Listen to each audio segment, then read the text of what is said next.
Rizal went through home education through private tutors in preparation for his formal education to become a middle-class professional. He was sent by his father to a village school at Biñan to acquire the necessary preparation for formal college work in Manila. After bidding his parents goodbye, Rizal left Calamba in order to study at Biñan. Pasiano accompanied him in his trip on board the Coromata. After 1.5 hours of travel, Rizal and his brother reached their destination. It was already midnight when they arrived in Biñan. They proceeded to their aunt's house. That same Sunday night, Rizal was invited by his cousin Leandro for a walk around the town to familiarize Rizal with the place. Instead of enjoying their stroll around the town, Rizal felt homesick as he remembered his mother and sisters. Pasiano accompanied Rizal to the village school under the charge of Maestro Justiniano Cruz. Pasiano knew the maestro since he was his teacher during his elementary school days. He introduced Rizal to Maestro Cruz and then returned to Calamba.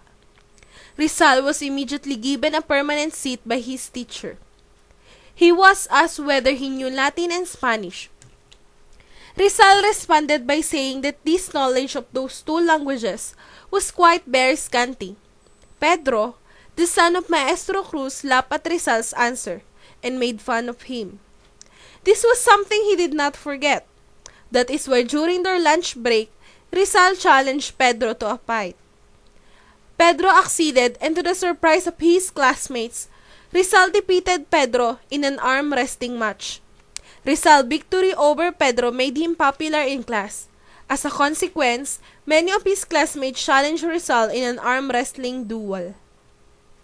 Even at this level of education, Rizal was able to demonstrate his intellectual superiority. He was able to emerge the best in his class in Latin, Spanish, and the rest of the subjects in the curriculum. For elementary pupils, owing to this, many of his older classmates in Biñan became jealous of Rizal. They did everything to destroy Rizal's reputation to Maestro Cruz.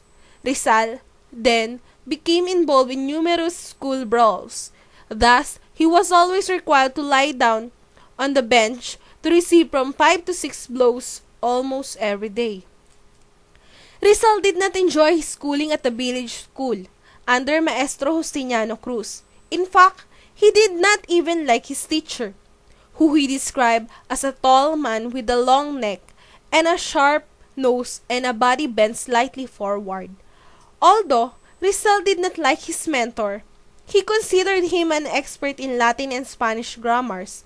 One thing that he detested from his teacher was the use of corporal punishment in making the pupils learn the lesson for the day. To Rizal, such kind of instruction was barbarous. Rizal's hatred of this kind of teaching was highlighted in his novel, Noli Me Tangere. The first thing that Ibarra proposed upon arriving at San Diego was to build a school for the children of the town. To Ibarra, the school has to be a playground of the mind and not a torture chamber. Rizal's derision of the sadistic method of teaching at Biñan was due to his height. He was quite small for his age. Thus, he tried to overcome this deficiency in physical stature with a self-assertiveness centered on aggressiveness. It was not surprising, therefore, that he found himself being on top of his class.